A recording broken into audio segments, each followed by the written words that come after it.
বন্ধুসকল, ফাইনালি আমাৰ দেশত 5G লঞ্চ হৈ গ'ল। যোৱাকালি 1 অক্টোবৰ আমাৰ দেশৰ প্ৰধানমন্ত্ৰীয়ে আনুষ্ঠানিকভাৱে 5G ভাৰতত লঞ্চ কৰে। এতিয়া কথা হ'ল 5G সম্পৰ্কে বহুতৰ মনত বহুত প্ৰশ্ন উদয় হৈ আছে। প্ৰশ্নসমূহ এনেকুৱা: 5G নো কি, ই কেনেকৈ চলে, 5G প্ৰথমতে কোন কেইখন মহানগৰত সেৱা আৰম্ভ কৰিব, গোটেই ভাৰতত কেতিয়া আৰম্ভ কৰিব, পুৰণা যি 4G মোবাইল ফোন আছে সেইটোতে 5G সেৱা পোৱা যাব নে নতুনকৈ তাৰ কাৰণে মোবাইল ল'ব লাগিব, ই কিমান দ্ৰুত হ'ব, ই স্বাস্থ্যৰ কাৰণে কিবা ক্ষতিকাৰক হ'ব নেকি, ইয়াৰ যি ৰিচাৰ্জ প্লান হ'ব, ডাটা ৰিচাৰ্জ প্লান, সেইবিলাকৰ দাম বৃদ্ধি হ'ব নে আগৰ সমানে আদি বহুত প্ৰশ্ন মানুহৰ মনত আহি আছে। তো এটা এটাকে আলোচনা কৰোঁ আহক। প্ৰথমতে 5G কি, কেনেকৈ চলে। 5G হ'ল 5th generation. 2G, 3G, 4G আৰু এতিয়া আছিল 5G। এই 5G হ'ল আগতকে দ্ৰুত ইণ্টাৰনেট সেৱা প্ৰভাইডাৰ। আগত যদি এখন ফিল্ম ডাউনলোড কৰোঁতে আধা ঘণ্টা 1 ঘণ্টা সময় লাগিছিল, এতিয়া সেই একেখন ফিল্ম মাত্ৰ 10 পৰা 12 ছেকেণ্ডৰ ভিতৰতে ডাউনলোড হৈ যাব।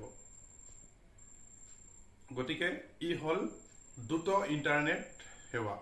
প্ৰথমতে 2018 চনত USA-ত এই সেৱা উপলব্ধ হয়। তাৰপিছত জাপান, চাইনা আদি বিভিন্ন দেশত লঞ্চ হয়। হয়তো কৰোণা নহ'লে আমাৰ দেশে ইয়াতকৈ 2 বছৰ আগতে লঞ্চ কৰিল হয়।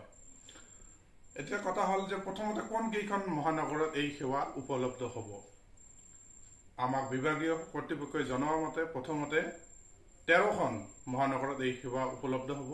আৰু এই 13খন মহানগৰৰ ভিতৰত হ'ল যেনেকুৱা দিল্লী, মহাৰাষ্ট্ৰ, পুনে, চেন্নাই, আহমেদাবাদ, গান্ধীনগৰ, হায়দৰাবাদ, লক্ষ্ণৌ, এনেকৈ 13খন মহানগৰত প্ৰথমতে এই সেৱা উপলব্ধ হ'ব। লাহে লাহে এই সেৱাসমূহ গোটেই ভাৰততে উপলব্ধ হ'ব। এতিয়া প্ৰশ্ন হ'ল, গাঁও অঞ্চলত, ভিতৰুৱা অঞ্চলত বা গোটেই ভাৰতত এই সেৱা উপলব্ধ হওঁতে কিমান দিন সময় লাগিব।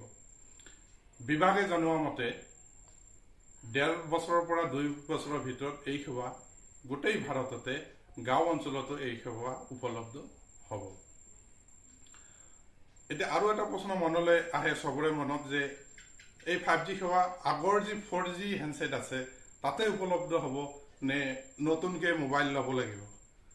তো ইয়াৰ উত্তৰ এনেকুৱা যে 4G হেণ্ডছেটত আপোনাৰ যি 4G সেৱা, সেই সেৱা চলি থাকিব, কিন্তু 5G সেৱা লাভ কৰিব বিচাৰিলে আপোনাৰ নতুনকৈ 5G ছাপৰ্টেড হেণ্ডছেট ল'ব লাগিব।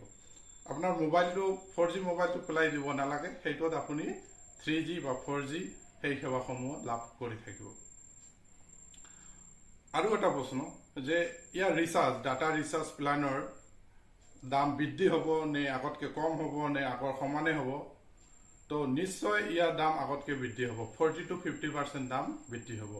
আগত যিটো ৰিচাৰ্জ কৰোঁতে আপোনাৰ 300 টকা লাগিছিল, এতিয়া 400, 450 এনেকুৱা দাম লাগিব। যিহেতু আপুনি দ্ৰুত ইণ্টাৰনেট সেৱা পাব, গতিকে অকণমান ইয়াৰ দাম বৃদ্ধি হ'ব। আৰু এটা প্ৰশ্ন যে 5G আহিলে মানুহৰ শৰীৰৰ বা ব্ৰেইনৰ, জীৱ জন্তুৰ, গছ গছনিৰ ক্ষতি হ'ব, গছ গছনি নোহোৱা হ'ব, জীৱ জন্তু মৰি থাকিব, মানুহৰ ব্ৰেইনৰ ক্ষতি হ'ব। এই এটা সচৰাচৰ প্ৰশ্ন উদয় হয় মানুহৰ মনত। কিন্তু বিভাগে বা ইয়াৰ ওপৰত এক্সপাৰ্টে কৈছে যে ইয়ে একো ক্ষতি নকৰে, আৰু যদি ক্ষতি কৰিল হয় তেতিয়াহ'লে আমাৰ ভাৰত চৰকাৰেও কেতিয়াও ইয়াৰ অনুমতি নিদিয়ে। আজিলৈ এইখিনিয়ে আপোনালোকৰ আগত শ্বেয়াৰ কৰিলোঁ। আগলৈ নতুন ভিডিঅ'ৰ কাৰণে চাই থাকিব এই চেনেলটো।